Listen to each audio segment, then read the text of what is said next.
So what is all the fuss about chatbots? Here is a quote from David Marcus, the Vice President of Messaging Products at Facebook, and it goes like this. If you direct your customers to your messenger bot instead of your website or app, you will see a lift.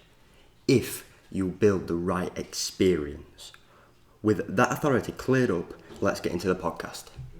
You're listening to Cast Hub with Mike Midgley and today's special guest. Hey, and welcome to episode 10 of Getting the Game podcast. And in this episode, we're going to be talking everything about chatbots. And I'm really pleased to be joined by two powerhouses in the digital space. Big shout out to Nick Jensen and Alasdair McWilliam. And how's it going, guys, today? Hey, yeah. Yay! Excellent. And as a quick intro, for those who are following the show, you've come across Alasdair before, of course. Nick is the co-founder of Convos, based in Ohio in the USA. Nick's a really highly respected digital marketer and a certified partner. He's an Infusionsoft certified partner and specializes in a whole host and wide range of digital services. So it's a big pleasure to have you on the show, Nick, and it's absolute pleasure to sort of tap into your brain and talk all about chatbots and the digital services. Yeah, Mike, I'm excited. Excited to talk chatbots. Excellent. And for Alasdair forms part of the Successor team as well, and he comes in and helps us with a wide range. Al's also a digital marketing certified partner, Infusionsoft certified partner, specialising in Memberium, and also big into StoryBrand and things like that at the moment, Al. So a massive welcome to the show, buddy. Looking forward to it. Cheers, Mike. Absolutely. Excellent. So with these two guys and brains on the show, we've really got something exciting because if you look at it as a young entrepreneur or an entrepreneur, with technology moving so fast, especially on the outpost channels like Facebook and the web, it can be really difficult as an entrepreneur to understand or know, what the next big thing is to pursue. We get polluted with so many messages and, should I pursue that channel or should I go into this? But chatbots are certainly in that vein of the latest thing. And really to help us get started, Nick, with your expertise, it would be awesome if you could maybe give our listeners like a summary overview of what chatbots are, if they've not heard of them, how to get started with them, and maybe just a quick synopsis to get going, buddy. That would be awesome. Yeah, sure. So chatbots are essentially a programmatic way of communicating with your end users. Yeah. That's like the big nutshell. Of course, they can live on multiple platforms and run through multiple channels, but ultimately, they're a way for customers to interact with your business without having to have someone there. Yeah. To manage. So it's like an automated conversation. Automated conversations, yes. Yeah, absolutely. So, when we look at this in a bit more detail, what are these chatbots? We know they're automated conversations, but as a business owner, lots going off. Why should I care as a business owner about chatbots? Why should I get in that train now? What's the benefit of that, Nick? So why should we get in now? I think we're still very early in the small business adaptation of chatbots, and I think getting in that now puts you in the lead, right? We've heard about that. The first people in are the ones that are going to capitalize on that. But it's also really a great way to reach an audience that you may be missing somewhere else through another channel. Yeah. Whether it's email or SMS, it's in a place where these customers are actively participating in whatever platform they're at, in whatever platform your chatbot is living on. So why not be in there? We're seeing crazy things happen. 88% open rates, 56% click-through rates.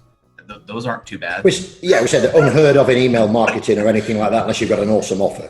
Yeah.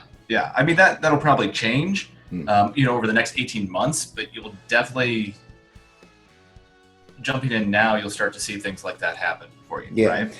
So from a regulation point of view, and you're saying things are going to change, Nick, is that what you're thinking about? They're going to tighten up like your Facebook channels? Are they going to tighten up on it? Or do you think people's tolerance will be different? I think it's going to be the tolerance. I don't believe, that Facebook is going to tighten up. If anything, they're going to make it more open. Yeah. We just saw it the last developer conference that they're releasing new ways for us as developers to bring in messaging bots into the platform. They want us there, right? Yeah, awesome. So they're going to encourage that, and they're just going to make sure that the tolerance is going to be better managed. And would you say that it's going to be restricted, Nick, by industry sector? Because obviously Facebook have got advertising policies, guidelines, rules. If I'm sat here in a gambling side or a dating side, I'm going to be restricted from using a chatbot, or is anything restrictions around like that? I mean, I think a lot of those restrictions would come around your industry. And following those guidelines that are industry related, just in general, right? You can't go and I don't know. I mean, that's a really good question. I think following those industry guidelines and then sticking with, what the platform guidelines are too. We touched a little bit that Facebook is a platform, but I mean, there's other channels and things that you could be pushing a bot onto. There's Kik, there's Telegram, there's SMS. I mean, you could be pushing bots onto Twitter, Yeah. Nick, are you saying these bots are mainly for like sales purposes, for like generating new leads, or is it perhaps for dealing with existing customers? Where do you see the real benefit? There's a lot of benefit to that. There's a lot of benefit to a bot, right? I mean, you could use it for raising awareness for your brand. Who's doing? I was on Kik the other day, and Playtex, the women's product, has one on there, and it's really good for raising awareness. Yeah. Not so much for generating leads or customer service, but raising awareness of their products and how they can help you through that. Another one is enabling that commerce. Sure, right? We saw that recently.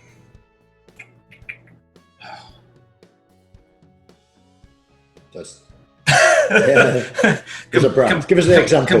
Complete brand. It's a e-commerce H&M.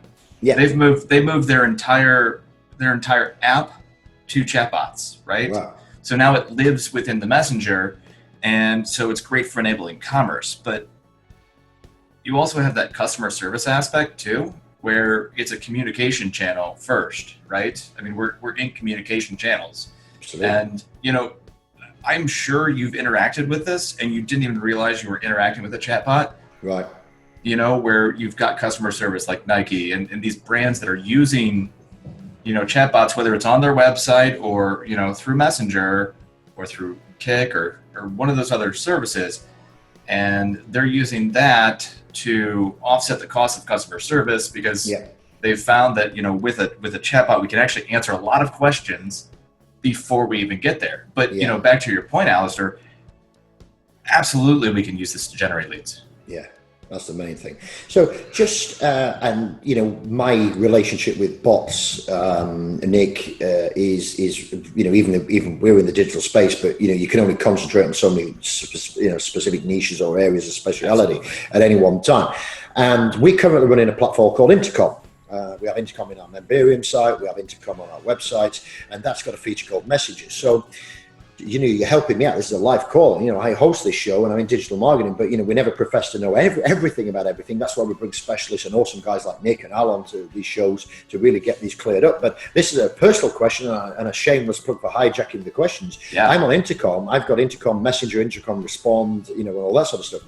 Are we saying that the bots are in Intercom, where you can set the automated messages? Is that an earlier stage? Or if you were to describe Intercom against these other type of bots, could you give me a sort of a pros and cons around those?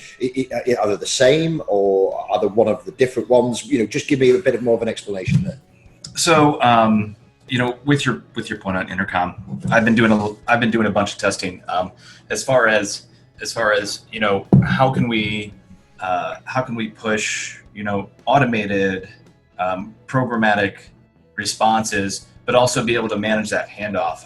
And we actually do have an integration that allows you to, handle a lot of those frequently asked questions, drive them to the right places, but then, if they get lost, hand it off to a human. Yeah, and then you stop the bot, and then you stop the bot interaction, right? Yeah, absolutely. I know Intercom has a lot of this stuff built in, but if you also have people that are hitting you up on Facebook Messenger or on Twitter, you can you can harness the power of that multi-channel and then bring it back to your customer success, right? Your ticketing system. Then you can really kind of engage better. So.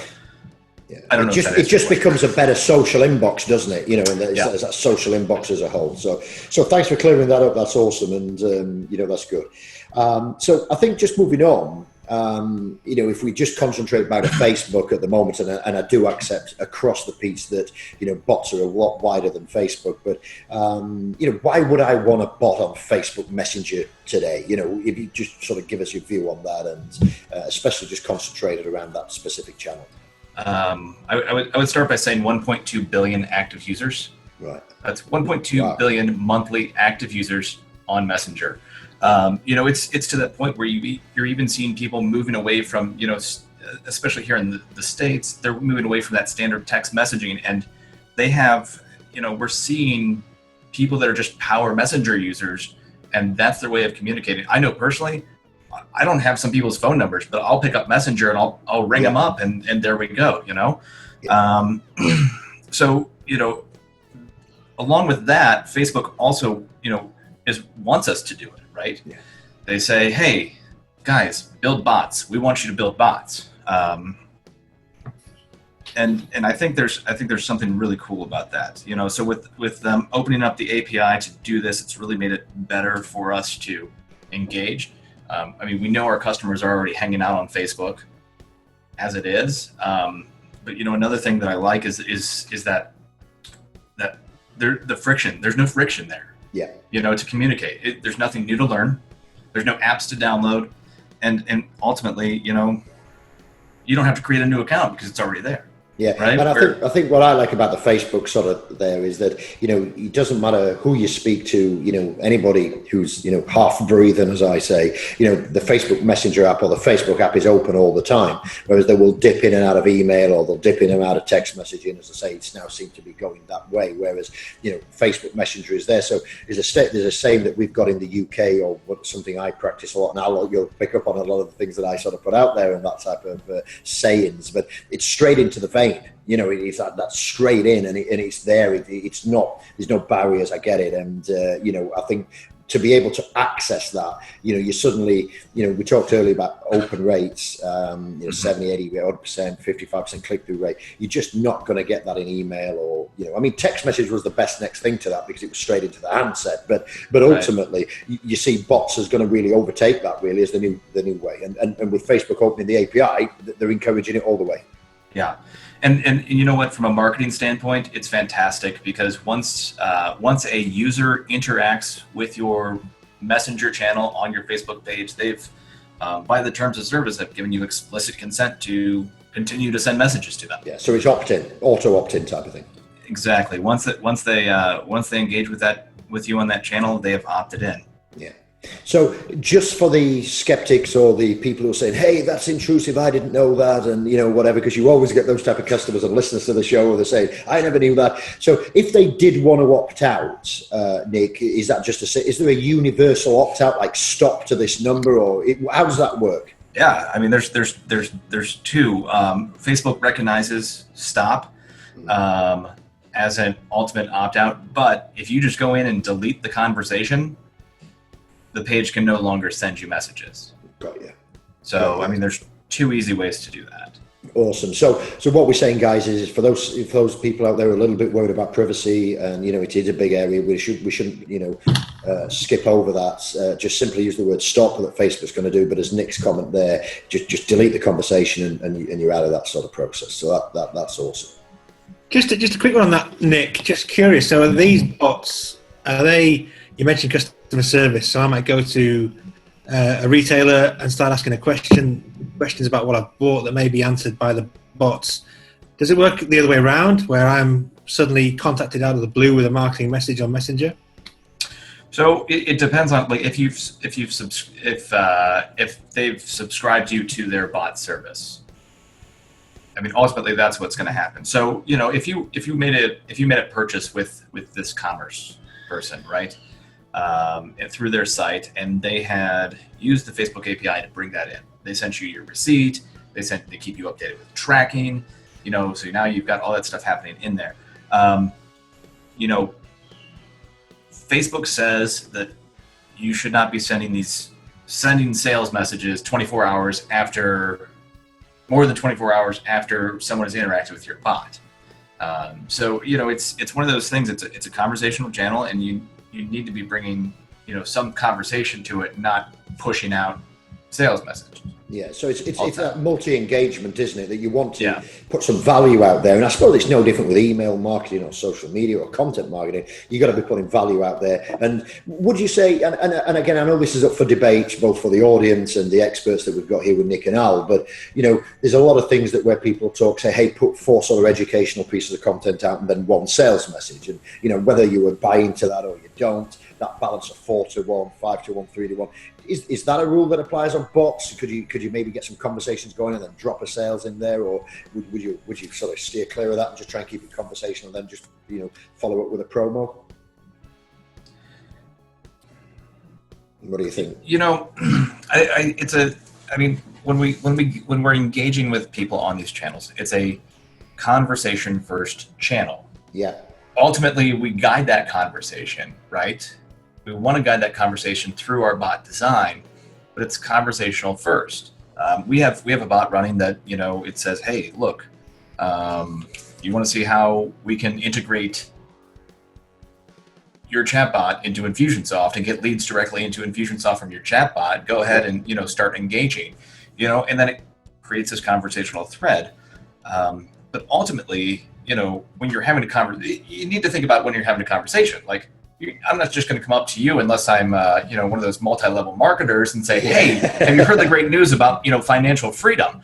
It's just, it's not how you communicate. And, when you're creating this, that's the path that you need to think. What does a natural conversation look like? Yeah. And how can we facilitate that through the channel? It is, because it's like content marketing per se. It's all about drive engagement, get that conversation and that interaction going. So it doesn't really matter, I suppose. What we're saying is, if there's a benefit-based sort of value proposition that's going to go out there, get that conversations running, get it started, and then let's see, we'll go from there. So I suppose we'll get to the structure of bots and how they work and how they go through later on. But I think that'd be an awesome sort of way to say, if I'm an entrepreneur, Nick, Al, and I'm thinking about, I'm investing in a bot, or I'm going to invest in a company, like sparkconvos.com, which is obviously Nick's company. You can check that out at sparkconvos, that's convos.com, and we'll put a link into the transcripts later on in the podcast. But if you were going to make an investment with a company like that, what is the overall value proposition? How would you respond to that, Nick, and give advice on? What is the value proposition to having a bot? Yeah. Or... Well, yeah. So, what's the value proposition as a whole, I suppose, is what I'm getting to. I think it goes back to, it's what you're doing is you're opening your communication channels to new users. Especially if your business is, if your business relies heavily on millennials. Yeah. That age demographic, those up to 35, right? These people came up with chat. The instant messenger, AOL's instant messenger was the thing. Yeah. And so, we've been trained, and we'd rather engage through a chat channel. In fact, there was a recent survey of Messenger users, and more than 50% of those people that current Messenger users would rather do business with a company that uses some sort of chatbot than not. Yeah, I can believe that at that age group for sure. So, it's definitely a way to be reaching a broader audience, and that's ultimately what you need to think. Hey, is this going to reach my audience where they are? Awesome. So, thinking about the goals around it, setting the goals for using a chatbot, could you sort of give some structure or some tips around that, Nick, and say, hey, this is what you should approach this and what you're hoping to get out of it? Yeah, I think we talked about that a little bit earlier. But ultimately, what is the purpose of your bot? If your purpose is just to raise awareness, can you create something that gives engagement in that way, like Playtex did on Kick, where hey, here's my period tracker. If your goal is to generate leads, how are you able to do that, right? Yeah. And then, of course, that customer service standpoint, are you setting goals to, enable customer service? Or are you setting goals to enable commerce like H&M does, right? Yeah.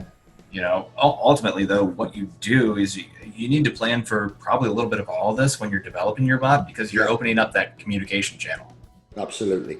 So when you're developing that and you're doing the planning and, you get your goals of customer awareness, sales acquisition, engagement, whatever it would be, is there like we've got one Facebook Messenger or one bot channel there. How are we interacting sales messages to customer service messages? Is it very much like the old live chat where you could sort of open it up, start chatting with them, and then based on what it is, they're going to assign it to a different user or assign it to a different bot?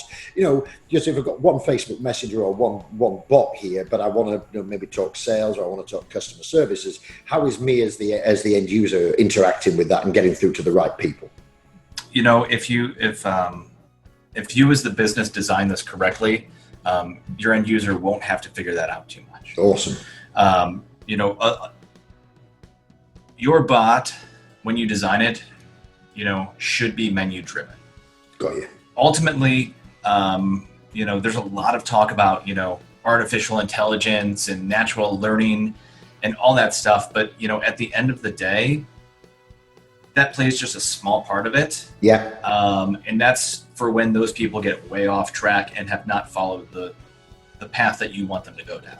Yeah. So designing around a menu-driven experience makes it a lot easier for the customers to get what they want and get in and out as quickly as they can. Yeah, absolutely. So menu-driven experiences, thinking about the wider audience, get your goals clear, and then hopefully it should be pretty straightforward from there. So I suppose it's an obvious one that I got to get to here. And Al, I know we've had a lot of discussions about spam and things like that. So how do I ensure that the bot doesn't sort of suck off and just come off a really really spammy type of thing? That's one of the things that I have kind of put forward a lot of effort into, especially with the rise of these chatbot platforms that make it so easy for everyday spammers to pop on and, start sending you messages. Like, the last thing you want to do is come off spammy and completely destroy that channel for your business, right? Mm. So I would say the first thing that you need to do when you're planning out this bot is where does this fit into my business, right? Going back to those goals, and then how can I design this bot experience around the customer's journey? Yeah. And ultimately, it's that speaking to them in context where you're not just sending them gobbledygook all the time, right? Yeah. Some of these platforms allow you to set up these sequences, but if you get people into sequences and you're trying to sell them stuff that they already have, you're going to lose some credibility there. Yeah, especially if you've maybe you're doing a flash promo deal and you've already sold them at list price or sticker price previous week or something. So I can seriously understand that from that show. Yeah. So and now we're getting into. Now you're looking at more complex bot building. Finding stuff that's able to connect back to your marketing center, and know your customer so you can speak to them in context, right? Yeah. So ultimately, the thing is, when you're building this, are you writing for conversation, and are you doing this to improve the customer experience? Yeah. If you're doing this just to push sales, then I think you're going to come off spammy. Yeah. All definitely. day long. So that's ultimately that's a no. Right? It's a big no. And thinking of context, where is the user at? Why are they doing this? It all comes back to your planning, when you're designing and developing chatbot. And I think that's relevant across not only all the digital marketing and tools, but also business in general.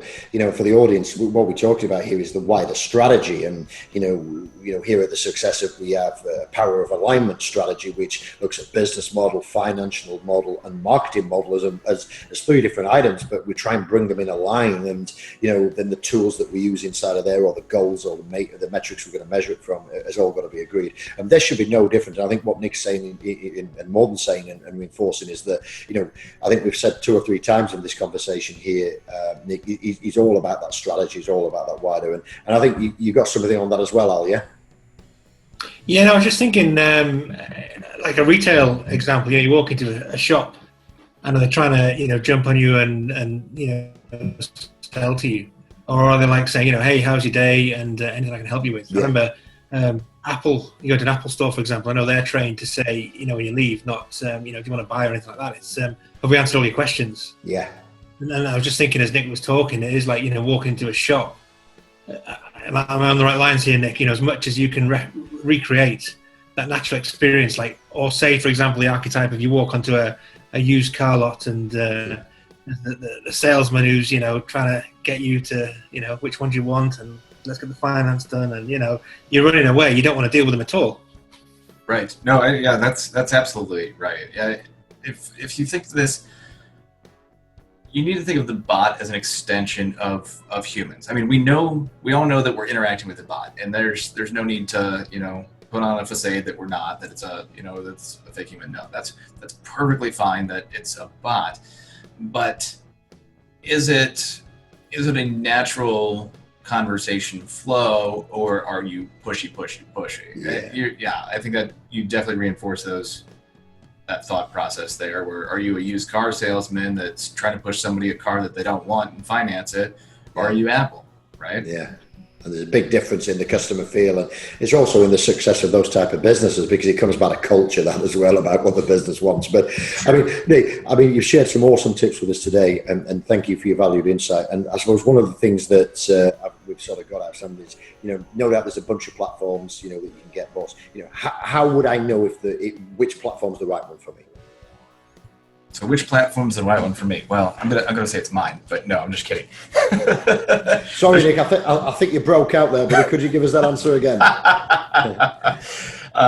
No. So platforms, right? There are a ton of platforms. From low end barrier entry, low level of barrier to entry, to really get you going, all the way up to like developer level. Like, oh, here's some crazy code. What do I do?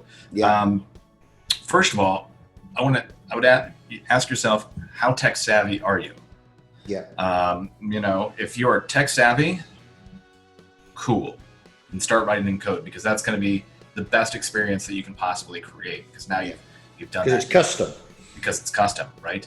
But if you're not tech savvy, then there's some easy to use tools out there, but you need to be careful with those ones, because we talked about that spammy sequencing. Yeah. And you need to also look at, is this platform going to help me align with my ultimate goal, right? Yeah. One of the things that I set out to do was change, and was allow you to align with your ultimate goal, right? Matching customer data inside of your marketing customer center, I think is very important for the future of these channels. So one of the things that we did was say, hey, how can we match your channel, your subscriber and your messenger channel to Infusionsoft? Yeah. And send the right messages to the right people. Yeah. So would that be tag based then, Nick? And apologies to any Infusionsoft, non-Infusionsoft users, but those who are, they'll understand this. So, would you be saying that at sparkcombos.com, if we wanted to sort of do a custom build there, or come into your platform, is it the tags inside Infusionsoft that's going to drive those conversation routes and channels based on what they are once they've gone through a certain phase? So you open up with a conversational, and then, like you said earlier, hey, would you like to put your chatbots straight into Infusionsoft? A little bit like Memberium does, that it's going to be tag based and it's going to allow you to see or do. So could you maybe just expand a little for a few moments on that and explain how you can do that ultra targeted marketing based on either segmentation or tags or something like that? Sure. So just kind of a brief overview of how we connect to a customer center is as you bring people in through your messenger channel. Yeah. As soon as we have a name, which Facebook automatically gives us, and an email address, we can then match that customer to your Infusionsoft account. Yeah. By storing a custom user ID that we've given in that Infusionsoft account, we can actually then use Campaign Builder to handle those conversational flows and trigger those conversational flows off. But also every time, that something happens inside of the bot where they engage, we can then tag them back in Infusionsoft. We can update custom fields. So it's bilateral then, Nick, is what you're saying. Yes. So action in the bot, got in Infusionsoft, what they're happening in, what they're receiving out of Infusionsoft, whether that be email, text, or other sort of situations, it's going to pass it back, and then we can start a display. Yes. That's really powerful. I think so. Yeah. So where would you say? So and again, and just press it down into a little bit more finer detail. But I think this is such an interesting topic that I'd like to give a specific example. So I open a conversational chat with sparkcombos.com. We get on there, and you ask me a question, and then I respond. That gets tagged in Infusionsoft. What would be like the best way for Infusionsoft to then follow that up? Would that be a customer survey? Would that be a sales pitch? Would that be booking an appointment? Or, maybe you could, maybe none of those, I don't know. But what are you finding is the most common campaign deliveries in Infusionsoft that's resulted out of entry point through a chatbot? So a few of them. One is appointment scheduling. Right. Hey, you want to see a demo? You want to learn how we can help you? Let's schedule an appointment.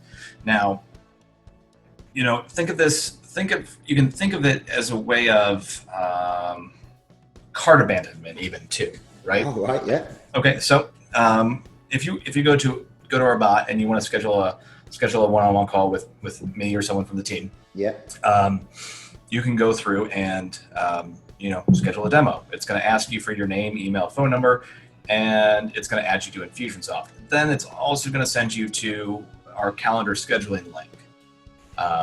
Of course, at that point, those people that are familiar with Infusionsoft know that if I added you to Infusionsoft, I also tagged you, and I started a sequence for you. Yeah. So going back to that cart abandonment, hey, people get busy. I mean, we're on a messenger channel. People get busy. They get another message. Something happens. Their kids get in the way or something. So 30 minutes later, I send you a nice little reminder because you forgot to, schedule that actual appointment. So quick question on that. Would we still need something like schedule once or appointment call, or can that be built into the bot as well, or would you still use an external scheduler? So, ultimately, you'll still use an external scheduler. We're using schedule once. Yeah. Because it's as simple, and I'm a huge fan of training people to do what I want them to do. Yeah. Whereas, and also finding out what's going to work best. So we've got a lead magnet opt-in. How to not be a chucklehead spammer bot, messenger bot. Yeah. And in that, I want to send you that via email. Right. But I also know that email isn't always the best channel. So, I also have a delay in there that if you have not clicked the link, because ultimately I want you to read this, if you have not clicked the link in that email, then I send you a link that we can track back through Messenger. It says, oh, hey, maybe the email got lost in Messenger, but I really want you to see this. Please download. Please access this download, right? Excellent. So you can deliver things back through the messaging channels as well. Wow. So literally re-deliver the lead magnet back in Messenger for them to access there. Yeah, if they haven't engaged via email. Yeah, of course, absolutely. And of course, then you can mark at that point, hey, which channel are they going to be more engaged on? Yeah. So, and again, obviously back with Infusionsoft, if they download it in the Messenger, then obviously it's going to tag them and put them back up and from there. Yeah. That's really, really powerful, and I think that because the biggest excitement that I've got around bots at the moment, although as I covered earlier in the podcast, I'm really in my early journey with this, is the fact that it's in the hands, especially with Facebook, and I do accept it's on other platforms, but it's in the hand, it's there. I'm not surprised the open rates, the accessibility, almost to the fact that when you think about, and maybe it's an unfair example because it's not put in context, and I would ask the listeners to think about this in context, but if you were to put email up there, and I don't know what people are seeing these days. I suppose it depends how good the subject line is, depends how engaged your list is, but 18, 20, 21, 25% open rate, from there to text messages getting up to 70s, 80s, 90s, and then like Messenger. Can you see the difference, audience? Do you want to be stuck, and again, this is up for debate, at 20, 25% of your messages being seen, or do you want to be at 70, 80, 90% of your messages being seen? And I am pushing back to sales here, not the spam, but the sort of sales messages. But if you got 5,000 people on your opt-in list, then a 20% open rate is 1,000 people seeing your broadcast. Whereas if that's going out on Messenger, and with an engaged and an opt-in sort of basis, you could be getting that message to 3,000 or 4,000 people. So think about what that's doing to your bottom line, just by getting that extra visibility that email's not delivering for you. And of course, if you're using email just as your primary channel, then you're potentially missing out on 70-80% of your messages getting out there. So this, guys, is real hot potato. It's real hot stuff. I'd actively encourage all the listeners, if you head over to Spark, SPRAK, Convos, CONVOS.com, Spark Convos. If you go to the bottom of the podcast and on the blog, which you can pick up at blog.thesuccessor.uk. We'll give you the transcripts. We'll give you a link to Nick.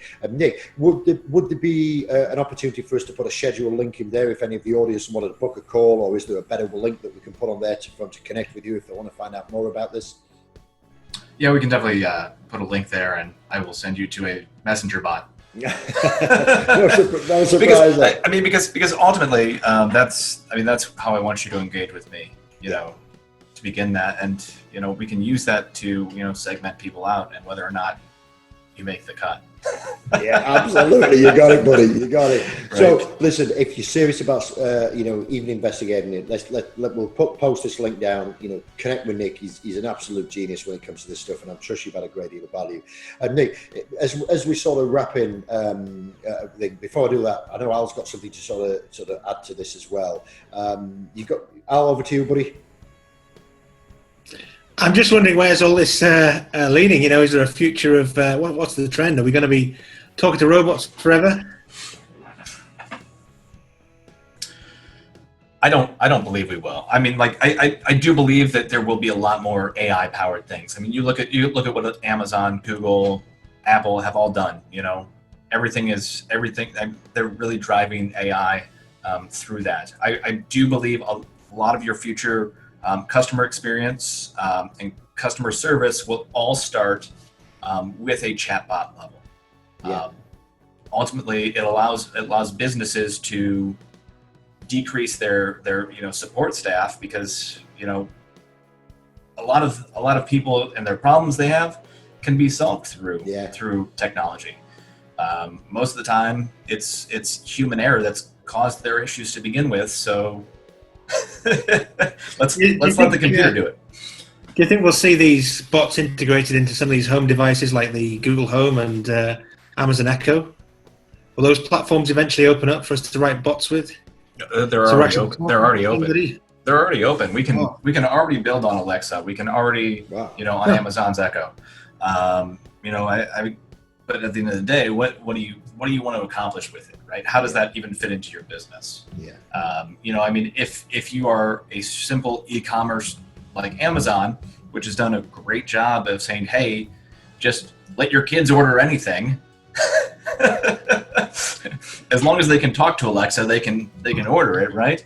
But ultimately, they're going to put things like Alexa into cars, and there's obviously a lot of safety issues and whatnot related to that. But at the same time, being able to, I guess, get stuff done while you're driving, I can see why there's a move to that, and at the same time, a whole bunch of other problems that come with it. Sure, yeah. Wider issue for sure, isn't it? But I think you're definitely going to see chatbots are not a trend. They're definitely something that's going to be here for a long time. Whether you see these kind of you won't see these kind of open rates for forever, right? You won't see this kind of engagement rates forever because we will become numb to that, just like we have email, right? It'll be interesting to see how these platforms kind of play out and really handle all this in the end of the day. Yeah, and I think there's going to be new technology comes out as well, isn't there? And there's, as all these major players develop their products, there's going to be different interactions there for sure. But I think all what we're saying is that it's not an excuse to run for the hills and all jump on bots, unplanned. I think Nick's been very specific that think about your wider business model, think about your goals, think about what you're trying to achieve, and with a well-executed plan that somebody like sparkcombos.com is going to be able to help you with, then ultimately, you can go in with it with your eyes wide open, get the correct advice up front, and then capitalize on that opening while it's there. But be realistic that it will get narrower, as Nick said, as it reaches saturation, things like that with email. And I think that's the main thing. One thing I just want to sort of wrap, we're going to wrap in a couple of minutes, guys, anyway, but Nick, it's been a pleasure having you on the show, buddy. You really opened my eyes to even more things, so a big thanks. And Al, as always, mate, your deep insight thoughts are fantastic. And if we were to sort of do a 1, 2, 3 recap summary, Nick, that I'm new to bots, or I'm looking to get into a bot, what would be the 3 top tips to avoid disaster? So somebody probably just generally doesn't go down the right path. And I know we've probably covered them, but we're 35 or 40 minutes in. So just for the purpose of summary at the end, 3 top tips of how to approach it to get the best out of your bot. So number 1 is set your goals. What are your goals of the bot? Absolutely start with your goals. If you don't have goals for a bot, don't build a bot. 2, write for conversation. These are conversational channels that you're building on. Write for conversation. And if you look back, and number 3, I'm going to say if you look back and you see that this does not improve the overall customer experience, then you need to go rework it. Ultimately, that should be your goal, is to improve the customer experience. Yeah, awesome. That's fantastic. And the purpose of these sort of podcasts is to sort of share these new ideas, bring the experts on. As I say, so if you are thinking about bots, you're unsure where to start, we are going to post a link before, but if you want to get ahead of that channel, if you visit sparkcombos.com, and then we'll get you hooked up with Nick's company, and you can experience the bots themselves, Nick, I'm assuming, as they come through, and you can see how it works. You certainly can, and I have a habit of just testing random stuff on our actual live bots before I because I feel like the best way to test things is to let people break them first and then see what happens. Awesome. No, that's fantastic. So go, listen, we're all about helping you get off the bench and get in the game. That's what this podcast channel is about. Nick, it's been an absolute pleasure. I really appreciate the time you've shared with us out your Ohio schedule, especially on a Friday as well with the weekend coming up. It's sincerely appreciated, and I know the audience will have a ton of respect for that. Al, as always, mate, it's been an absolute pleasure. So I hope you've enjoyed the content. I hope you've learned a lot about bots. I hope you do pick up with Nick's company at sparkcombos.com. And as always, to make sure you guys get off the bench, get in the game, go do the hustle, go make it happen. And we're going to catch up with you real soon next week. Thank you.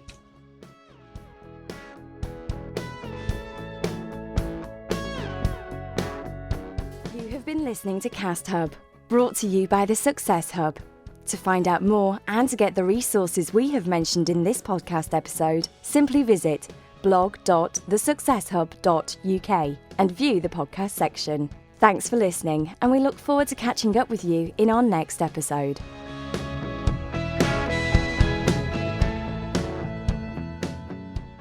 This podcast and associated materials is published under copyright to The Success Hub. All rights reserved. No reproduction of this material is permitted.